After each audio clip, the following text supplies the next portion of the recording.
ونسلم على رسوله الكريم أما بعد أعوذ بالله من الشيطان الرجيم بسم الله الرحمن الرحيم لقد كان لكم في رسول الله أسوة حسنة قال الله تبارك وتعالى في القرآن المجيد والفرقان الحميد قل إن كنتم تحبون الله فاتبعوني يحببكم الله صدق الله العظيم وصدق رسوله النبي الكريم الأمين ونحن على ذلك لمن الشاهدين والشاكرين والحمد لله رب العالمين إن الله وملائكته يصلون على النبي يا أيها الذين آمنوا صلوا عليه وسلموا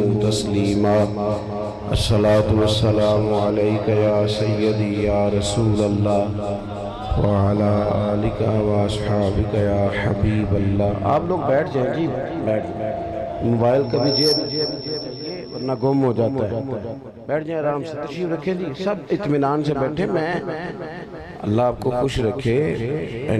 مجھے تو آپ نے کہا تھا تقریر سنانی ہے، یہ تھوڑی کہا تھا کہ تصویریں کھنچوانے آنا ہے۔ آپ بتاتے کہ یہ کام کرنا ہے تو پھر کوئی اور ٹائم دیتے آپ کو۔ اطمینان سے بیٹھے، بیٹا اس کو جیب میں ڈالو، گم نہ ہو جائے۔ اب میری طرف دیکھو جی، اطمینان سارا کچھ ٹھیک ہے۔ او بھائی بس کرے آپ، اللہ آپ کو سلام۔ بات سنیں، آپ لوگوں کو اللہ برکت دے۔ یہ نا ادب ہوتا ہے محفل کا، ہمارا کیا ادب ہونا ہے؟ محفل کے بڑے ادب ہیں۔ آپ ذرا اطمینان سے بیٹھیں۔ آپ لوگ جی ذرا ادھر آ جائیں۔ یہ وہ دوست بڑے پریشان ہیں آپ کے پیچھے جو بیٹھے ہیں، ان کو نظر نہیں آ رہا۔ آپ نیچے ہو جاؤ بیٹا، چلو چلو چلو صحیح ہو گیا۔ آپ لوگ بیٹھ جائیں، اگر کوئی زیادہ پریشانی نہیں ہے تو بیٹھ جائیں۔ اللہ خوش، اطمینان سے سب حضرات، اطمینان سکون سے جی، دو چار باتیں ہو جائیں اللہ رسول کی، تاکہ ہمارے مل بیٹھنے کا کوئی فائدہ ہو۔ یہ بھی ٹھیک ہے پتر، اس کو ٹھیک ہے، ادھر ہی ٹھیک ہے، پر بیٹھ جائیں آپ لوگ۔ کئی دفعہ جو دوست ہوتے ہیں نا چپ کرانے والے، اور چپ کر جو ان کا شور زیادہ ہوتا ہے۔ جو چیزیں ٹھیک کرنے والے ہوتے ہیں کئی دفعہ کر محبت میں رہے ہوتے ہیں، خلوص سے رہے ہوتے ہیں، لیکن وہ کئی دفعہ ایمرجنسی سی نافذ ہو جاتی ہے۔ اللہ آپ کو سلامت رکھے۔ حضرت مفتی صاحب بھی تشریف فرمائیں۔ میں نے دو چار باتیں آپ کی خدمت میں بڑے مختصر سے وقت میں عرض کرنی ہے۔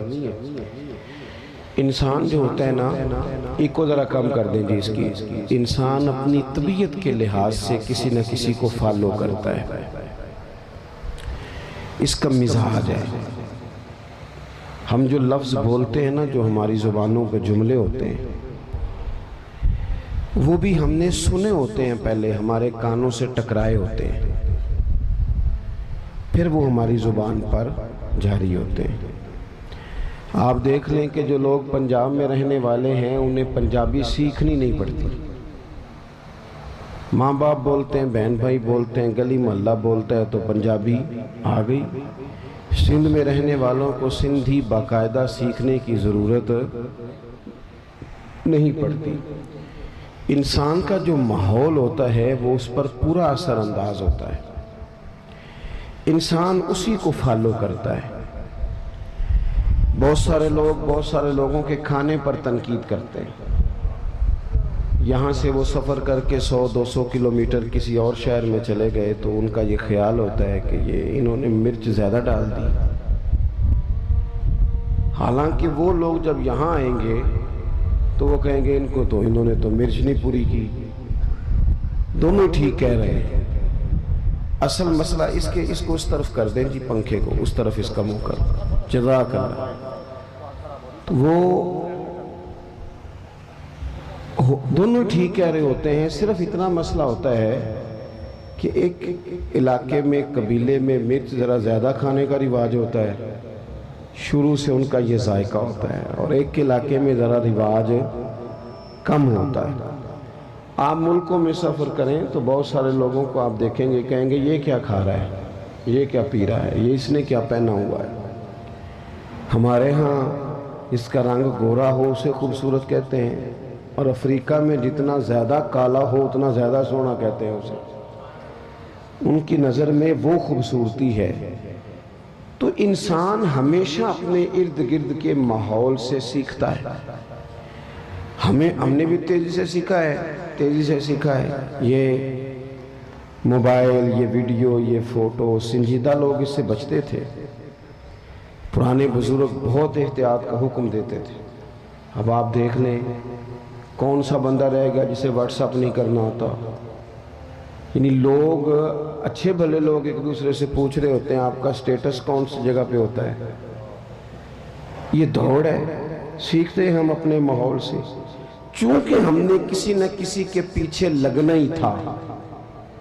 بندہ بغیر پیروی کے گزارا کر نہیں سکتا، اس نے پیروی کرنی تھی تو رب نے آسانی کر دی، فرمایا ادھر ادھر نہ جانا، لَقَدْ كَانَ لَكُمْ فِي رَسُولِ اللَّهِ أُسْوَةٌ حَسَنَةٌ، فرمایا ادھر ادھر کیوں بھاگتے ہو، میرے نبی کی پیروی کرو، تمہارے لیے بہترین نمونہ ہے، تمہارے لیے بہترین نمونہ ہے۔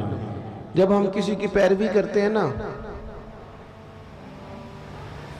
عام کسی شخص کے پیچھے چلتے ہیں تو کبھی کبھی طبیعت تھک بھی جاتی ہے،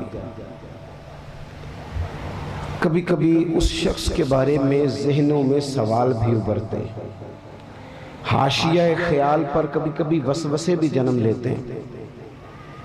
جب ہم کسی عام آدمی کے پیچھے چلتے ہیں تو کئی دفعہ بہت سارے چیزوں کی وضاحت چاہتے ہیں، یہ آپ نے کیا تو حکمت بتائیے۔ میرے رسول پاک علیہ السلام کی وہ ذات گرامی ہے کہ جو محبوب کے پیچھے چلتا گیا ہے، چلتا ہی گیا ہے، چلتا ہی گیا ہے، دن گزرتے گئے ہیں تو محبتوں میں اضافہ ہوتا گیا ہے، پیار بڑھتا گیا۔ جو زیادہ قریب رہنے والے تھے نا، ہمارے ہاں زیادہ قریب رہنے والے کئی دفعہ زیادہ مؤدب نہیں ہوتے، لیکن سب سے زیادہ قریب حضرت صدیق اکبر رہتے تھے اور سب سے بڑھ کر ادب بھی وہی کرتے تھے رضی اللہ تعالی عنہ۔ پھر یہ ہوتا ہے کہ جب آپ کسی عام آدمی کی پیروی کرتے ہیں، میں نے گزارش کی تھی مائک والے دوست سے کہ ان کو کم کر دیں اگر آسانی ہو تو، جب ہم کسی عام آدمی کی پیروی کرتے ہیں تو کبھی کبھی ہمیں افسوس بھی کرنا پڑتا ہے۔ بہت سارے لوگوں نے بہت سارے لوگوں کے ساتھ اپنا تعلق بنایا، لیکن کچھ عرصے کے بعد انہیں محسوس ہوا کہ اوہو فلانی جگہ پہ تو معاملہ اور تھا۔ خیر ہمارے ملک میں یہ کوئی پریشانی نہیں، یہاں خیر ہے، یہاں لوگ پہلے 5 سال ڈھٹائی سے ٹی وی پہ بیٹھ کے ایک سیاسی جماعت کا دفاع کرتے ہیں، اگلے 5 سال دوسری کا شروع کر دیتے ہیں، اور ڈھٹائی کے ساتھ، دلیری کے ساتھ۔ آپ ان سے کہیں کہ آپ پہلے تو وہاں تھے تو کہتے ہیں اس وقت بھی میں ٹھیک ہی تھا، آج بھی میں ٹھیک ہوں۔ ایسا ظلم ہے، اور عوام بیچاری، زیادتی بیسیکلی ان لوگوں کی ہوتی ہے جو جذباتی ووٹر سپورٹر ہو جاتے ہیں۔ آپ کو پتہ ہے اس وقت قوم کی حالت کیا ہے؟ اس وقت غریب آدمی جو ہے نا بیچارہ، اس کے لیے 2 وقت کی روٹی اور ضروریات زندگی مشکل کر دی گئی ہیں، اور ہر بندہ دکھ سنا نہیں سکتا، کچھ لوگوں کی طبیعت ایسی نہیں ہوتی کہ وہ روئیں۔ امیر لوگ جو ہوتے ہیں ان کو تو مہنگائی فائدہ دیتی ہے، جو کاروباری وہ تو چیزیں سنگل لی تھیں وہ ڈبل ہو گئیں، ان کا تو ڈبل ریٹ لگ گیا، لیکن غریب کی مزدوری میں اضافہ نہیں ہوتا، حالات بگڑتے ہیں۔ لیکن ہمارا حال یہ ہے کہ ہماری کاریں اللہ نے دی تھی اپنے فضل سے، لیکن وہ کار، وہ کوٹھی، وہ بنگلہ، وہ ڈیرا، وہ کار کبھی کسی غریب کو ہسپتال لے جانے کے کام تو نہیں آتی، لیکن کوئی سیاسی جلسہ ہو تو پھر وہ نکل آتی ہے باہر، پھر اس پجاروں پہ جھنڈا لگ جاتا ہے۔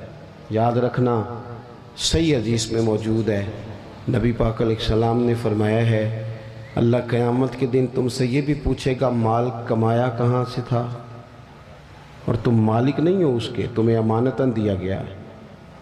تم مالک ہوتے پھر تمہیں حساب دینا پڑتا، تم مالک نہیں، امانت ہے، اللہ کی نعمتیں تمہارے پاس۔ ثم لتسألن یومئذ عن النعیم، ایک ایک نعمت کے بارے میں تم سے پوچھا جائے گا۔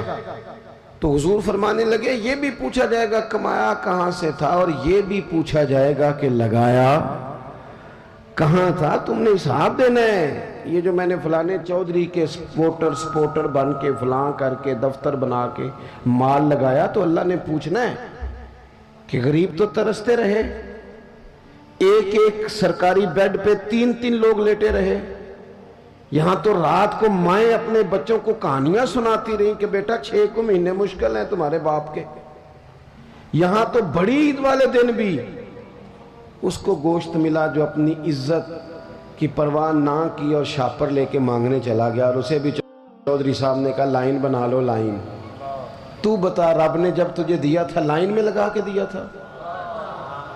لائن میں لگ کے تو نے لیا آج تو، اور پھر ایسی زیادتی ظلم کی بات ہے، تو تے کے بھی لے گیا تھا 4 بوٹیاں پھر آ گئے، تو کہہ رہا ہے جو خدا جسے خدا نے اپنے فضل سے دیا ہے، خدا نے ان کو عطا کر دی خواجگی کہ جنہیں خبر نہیں تھی کہ روش بندہ پروری کیا ہے، اور حضرت وارث شاہ نے کہا تھا وارث شاہ مان کری نہ وارثاں دا، رب بے وارثہ کر کے مار دائی، ڈھر اس کی بے نیازی سے، اور بے پروائی ویک سجن دی جتھے کسے دی پیش نہ جاوے، انہیں تاجاں والے در در رولے تے منگتے ہیں تخت بٹھاوے، اوہ سجنہ کسے نکارا مل دائی کوئی کعبے و خالی آوے۔ تو یہ اگر اللہ کبھی عطا کرے تو پھر اس پر اتنا زیادہ تکبر، اللہ تعالیٰ معافی کی توفیق عطا کرے۔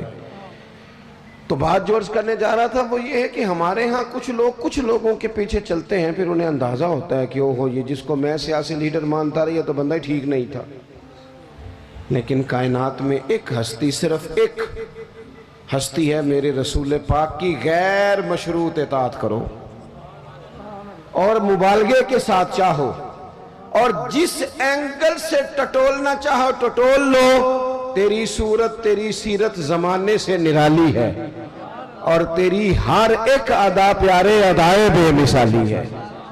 آپ کو لوٹنا نہیں پڑے گا، آپ جتنا حضور کو پڑھتے جائیں گے نا، جتنا ہمارا مسئلہ یہ ہے کہ ہم ہیں سارے جذباتی مزاج کے لوگ، جذباتی، یعنی وہ ہمارے ہاں رواج بن گیا، نقیب صاحب آتے ہیں نا جب وہ سٹیج پہ تو وہ پھر بیچارہ 2 دفعہ بھاگ کے ادھر جاتا ہے، 3 دفعہ ادھر جاتا ہے، پھر وہ کہتا ہے تیار ہو جاؤ میں جملہ دینے لگا ہوں۔ تو جملہ دینے لگا کہ ایٹم بم چلانے لگا ہے؟ دے جو دینا ہے تو نے جملہ، کیا تیرے جملے میں کیا چھپا ہوا ہے؟ سیدھی اللہ رسول کی بات کر، اور پھر جملہ دینے سے بہتر تھا تو ہمیں قرآن پاک کی کوئی آیت دیتا، تو حضور کا کوئی فرمان دیتا، یہ کیا بھاگ دوڑ مچائی ہوئی ہے بلا وجہ کی۔ اور جناب وہ نعت خان صاحب ہیں تو وہ بھی کہتے ہیں کہ جب تک سارے نہ سبحان اللہ کہیں، اور جب تک پچھلے بھی نہ زور لگائیں، اور جب تک شمال جنوب والے نہ بول پڑے مجھے ذائقہ نہیں آتا۔ بھئی تو نے تو 40,000 لیا، یہ تو مفت آئے ہیں سارے، تو زور لگا جس نے مال لیا ہے، اللہ تعالیٰ سمجھ عطا کرے۔ تو ہمارے ہاں یہ ہے جذباتی چیزیں، کاش ہمارا مزاج ہوتا کہ ہم ہر آنے والے سے کہتے ایک باب حضور کی سیرت کا بیان کرو، کوئی ایک پہلو پر ہمیں بتاؤ پورے میلاد شریف کے مہینے میں کہ ہمارے محبوب کا طریقہ کیا ہے۔ ہماری طبیعت ہوتی کہ ہر جمعے میں اگر ہم شوق پیدا کر لیں نا، جمعے میں وقت پہ جائیں، تو میری طرح کا نکمہ مولوی بھی ہو تو وہ تیاری کرنے لگ جائے گا، لیکن ہم جاتے ہی نہیں، ہم تو آخری 10 منٹ میں جائیں گے تو وہ بھی 10 منٹ کی تیاری کرے گا، پہلے دیواروں کو سنانا ہے اس نے۔ جب تک ہم حضور کی مکمل سیرت کو نہیں پڑھتے، سیرت عالیہ کا پورا مطالعہ نہیں کرتے، جئیں گے تو صحیح پر جینے میں مزہ نہیں آئے گا۔ جن لوگوں نے مکمل پڑھ لیا تھا نا، محبوب کو دیکھ لیا تھا، سمجھ لی تھی چیزیں، اپنی فہم میں اتار لی تھی، ان کو پھر لطف آیا، جینے کا بھی مزہ آیا اور دنیا سے جانے کا بھی مزہ آیا۔ وہ لوگ جب دنیا سے جاتے تھے نا، صحابہ اور اہل بیت، تو وہ رو رو کے نہیں جاتے تھے، ان کے مزاجوں میں، لفظوں میں، جملوں میں کوئی مایوسی نہیں نظر آتی تھی۔ وہ یہ نہیں کہتے تھے میرے بچوں کا خیال کرنا، وہ یہ نہیں کہتے تھے اوہو فلانے چیز کا دھیان رکھنا، ان کو یہ نہیں کہنا پڑتا تھا فلانی جگہ بڑی مشکل ہے وہ حل کر دینا، بلکہ وہ تو بچے چھوٹے چھوٹے ہیں، گھروں میں بیٹھے ہیں، بیویاں بیوہ ہو رہی ہیں، لیکن وہ جب میدانوں میں تیر کھاتے تھے تو کہتے تھے رب کعبہ کی قسم آج تو اللہ نے کامیابی عطا کر دی ہے۔ وہ تو کہتے تھے کامیاب ہو کے جا رہے ہیں، کامیاب۔ حضور کی سیرت مبارکہ پر غور کیا جائے، اپنی زندگی کو سنت اور شریعت کے سانچے میں ڈھالا جائے، اور سنت اور شریعت ظاہری اولیاء کا نام نہیں، فقط اولیاء بنا لینا دین نہیں، فقط۔ آپ کی توجہ ہے میری بات پر؟ اور بعض لوگ میری طرح پگڑی داڑھی والے ہو جاتے ہیں تو وہ سمجھتے ہیں میں نے کل دین اختیار کر لیا ہے۔ اس سے بھی ہمیں بچنا ہے۔ نبی پاک علیہ السلام کا جو سب سے پہلا تعارف ہے نا، وہ تو صادق اور امین ہونے کا ہے۔ تو دیکھا تو یہ جائے گا تو سچ کتنا بولتا ہے۔ تیری سنت اور شریعت اور حضور کے دین پر چلنے کا آغاز تو یہاں سے ہوگا کہ تو دیانتدار کتنا ہے۔ تیرے ساتھ اگر کوئی مالی لین دین کرتا ہے تو تیرے اندر صفائی کتنی ہے۔ بات یہاں سے، میرے پیر بھائی آئے ہوئے تھے تھوڑے دن پہلے کافی سارے، تو میں ان کو کہہ رہا تھا کہ یاد رکھنا، اگر تمہارا لوگوں سے لین دین ٹھیک ہوگا نا، بیوی کو ڈانٹو گے نہیں، گالی نہیں دو گے، تو خود بخود سمجھ آ جائے گی کہ پیر صاحب تربیت ٹھیک کر رہے ہیں۔ اور اگر میری کرامت ہی سناؤ گے نا گھر جا کے، اور کوئی پابندی نہیں، کوئی اخلاق کا پتہ نہیں، تو پھر وہ صاف صاف کہے گی اے دسے تینوں تیرے پیرانے یہ سبق دیتے ہیں استاد جی۔ پھر نری کرامتیں سنانے سے تھوڑے کوئی مطمئن ہوتا ہے۔ عزیز، صرف ظاہری حلیہ نہیں، سب سے زیادہ ضروری ہے زبان کی سچائی، مال میں صداقت، صفائی۔ آپ لین دین کے پورے، ہمارے ہاں لوگ کہتے ہیں فلانے چودھری صاحب نے بیٹی کو حصہ نہیں دیا، تو میں کہتا ہوں جس کی 5 مربع زمین ہے اس کی بیٹی کا بھی حصہ بنتا ہے، اور جس کا 5 مرلے کا گھر ہے نا، پوچھ لینا مفتی صاحب سے، حصہ تو اس کا بھی بنتا تھا، تو اس نے کیوں نہیں دیا؟ صرف یہ آپ نے بڑے آدمی پر ہی الزام دینا تھا، گفتگو ہی کرنی تھی۔ جب تک آپ اپنے معاملات میں پوری صفائی نہیں رکھتے، جب تک آپ دیانت کا مظاہرہ نہیں کرتے۔ آج کل ہماری دیانتداری اس طرح کی ہے، ہمارے ایک دوست بتانے لگے کہ ایک آدمی گزر رہا تھا تو اسے جوتے کا ایک پیر مل گیا، جوتا بڑا مہنگا تھا، نیا تھا، ڈبے سے کسی کا گرا تھا، ایک پیر ملا۔ انہوں نے ڈھونڈنا شروع کر دیا، کس کا ہے جوتا، کس کا ہے، کس کا ہے، کس کا ہے۔ وہ گلیوں میں آوازیں دیتا جا رہا ہے، اور کسی کا جوتا گر گیا ہے۔ پھر تھوڑا سا آگے جا کے نا اسے دوسرا پیر بھی مل گیا، پھر اس نے مالک ڈھونڈنا بند کر دیا۔ اس نے کہا ٹھیک ہے اب ضرورت نہیں۔ جب تک وہ ایک تھا نا، دیانتداری عجیب ہے نا، یعنی کسی کو کہیں نا یہ مرغا بیمار تھا تو ذبح نہیں ہوا تو مر گیا ہے، تو وہ کھائے گا تو اسے الٹی آئے گی، کہے گا یہ حرام ہے۔ صحیح کہہ رہا ہوں؟ میری بات ٹھیک ہے؟ وہ مرغا جو 500 کا ہے وہ حرام موت مرا، ذبح نہیں ہوا، تو وہ کسی کو کھلائیں تو الٹی آتی ہے۔ بھئی اس پہ الٹی آتی ہے تو 50,000 حرام کا ہو تو اس پہ الٹی کیوں نہیں آتی؟ 50 کروڑ حرام کا تو اس پہ الٹی کیوں نہیں آتی؟ یہ کیا بات ہوئی کہ اگر تھوڑی چیز ہے تو معاملہ اور ہے، بڑی ہو جائے تو؟ مجھ سے ایک دفعہ ایک صاحب نے پوچھا، انہوں نے کہا کہ عیسائی کے ساتھ روٹی کھانی جائز ہے؟ میں نے کہا یہ مسئلہ غریب عیسائیوں کے بارے میں پوچھتے ہو، اس کے ساتھ بھی ناجائز ہے، لیکن عیسائی اگر امریکہ کا صدر ہو تو اس کے ساتھ بھی ناجائز ہے۔ اگر آپ نے اس لیے کہ وہ مشرک ہے، ناپاک ہے، نجس ہے، اس سے آپ نے پرہیز کرنی ہے، تو پھر اس وقت بھی مسئلے پوچھا کرو جب وزیر اعظم اس میں دعوت ہوتی ہے اور کئی مشیر مولوی بھی بیٹھے ہوتے ہیں بیچ میں، کئی منسٹر مولوی، اس وقت کبھی نہیں کسی نے مسئلہ پوچھا؟ کیا دین کا فتویٰ اس لیے ہے کہ غریب ہو تو فتویٰ اور ہے، امیر ہو تو مسئلہ اور ہے؟ تو اسوہ نور نبی پاک صلی اللہ علیہ وسلم کا یہ ہے، حضور کا اسوہ حسنہ یہ ہے کہ معاملات میں صفائی ہو، صداقت ہو، دیانت۔ آپ دیکھیں حضور کی سیرت کا حسن یہ ہے کہ ہجرت کی رات عرب کے لوگوں نے یہ طے کیا تھا کہ معاذ اللہ حضور کو شہید کرنا ہے، اور بڑے تیز تھے، عقل اللہ سب کو دیتا ہے، لیکن بعض لوگ اپنی عقل سے منفی کام لیتے ہیں اور بعض مثبت لے لیتے ہیں۔ انہوں نے حضور کے کاشانہ نور کا گھیرا کیا تو عقل اس طرح لڑائی، کہنے لگے کہ ہر قبیلے کا نا، ہر قبیلے کا ایک بندہ لیں، اس کو تلوار دیں، ہر قبیلے کا۔ سارے قبیلے مل کے جب حملہ کریں گے تو معاذ اللہ اگر حضور کو شہید کرنے میں کامیاب ہو جاتے ہیں تو پھر کسی ایک قبیلے پر الزام نہیں آئے گا۔ میری بات کی سمجھ آ رہی ہے آپ کو؟ اور اگر بنو ہاشم بدلہ بھی لینا چاہیں گے تو پھر وہ ایک قبیلے سے ٹکر لیں گے، دو سے لیں گے، سب سے کیسے لیں گے؟ اس طریقے کے ساتھ انہوں نے حضور کے کاشانہ نور کا گھر کا محاصرہ کیا۔ اب یہ جو محاصرہ کرنے والے تھے نا، یہ تو شہید کرنے آئے تھے۔ اللہ کرے آپ زیادہ توجہ کریں میری بات پر۔ ایک دعا میں نے کرنی ہے، آپ نے آمین کہنا ہے۔ اللہ کرے یہ موبائل کی کال ذرا مہنگی ہو جائے، ہر شے مہنگی ہے، یہ سستی کر دی ہے۔ مجھے بہت سارے دوست کہتے ہیں آپ سے رابطہ کرنا ہوتا ہے تو نمبر کیوں نہیں ملتا؟ میں نے کہا اس لیے نہیں ملتا کہ اب تو لوگوں نے موبائل پکڑی ہاتھ میں لیا ہے، تو ایک منٹ کے اندر جب آپ کو 20 فون سننے پڑیں گے تو اور تو کوئی کام ہی نہیں کر سکیں گے آپ، کیونکہ اب تو موبائل جیب میں جاتا ہی نہیں، جب پکڑی ہاتھ میں لیا ہے تو پھر وہ نمبر بھی فٹافٹ ہی مل جاتا ہے، گنجائش ہی کوئی نہیں۔ اس لیے تھوڑا سا یہ اس کو دماغ پہ نہ سوار کریں، تھوڑا سا پیچھے کریں، کوئی چیزیں روحانی زندگی میں دخل اندازی دینے لگ جاتی ہیں۔ اگر یہ ذہن پہ سوار ہو گیا، یہ مزے سے نماز نہیں پڑھنے دے گا، یہ مزے سے تلاوت نہیں کرنے دے گا، یہ سوار رہے گا۔ فوراً میں نے دیکھا ہے سلام پھیر کے بندے جیب سے نکال لیتے ہیں، تو اس میں مشکل ہو جائے گی۔ بہرحال بات ختم کرنی ہے، 1-2 منٹ میں سمیٹنے لگا ہوں، آپ توجہ فرمائیں۔ سب لوگوں نے محاصرہ کیا ہوا ہے۔ خاص قابل غور نقطہ ہے کہ سب محاصرے میں حضور کو شہید کرنا چاہتے ہیں۔ اور نبی پاک کیا فرما رہے ہیں؟ حضور فرما رہے ہیں علی یہ امانتیں لے لو، لوگوں کی امانتیں، صبح واپس کر کے نا امانتیں تو مدینے آ جانا۔ یہ جن امانتوں کا نبی پاک بندوبست کر رہے تھے نا، محققین نے لکھا ہے ان میں سے ڈھیر ساری امانتیں ان لوگوں کی بھی تھیں جو باہر تلوار لے کے کھڑے تھے، ان کی بھی امانتیں حضور کے گھر میں۔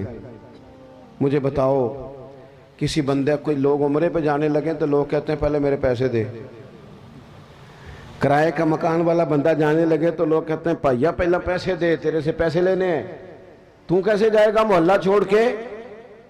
تو جس شخص کو معاذ اللہ آپ قتل کرنے پہنچ گئے ہیں، جس شخصیت کو شہید کرنے کا ارادہ کر لیا، پیسے گھر میں پڑے، معنی کیا ہے؟ کہ ان کو بھی پتا تھا کہ یہ شہید کر بھی دیے گئے، اگر کسی وجہ سے ہم کامیاب بھی ہو گئے تو ہمارا پیسہ ضائع نہیں ہوگا۔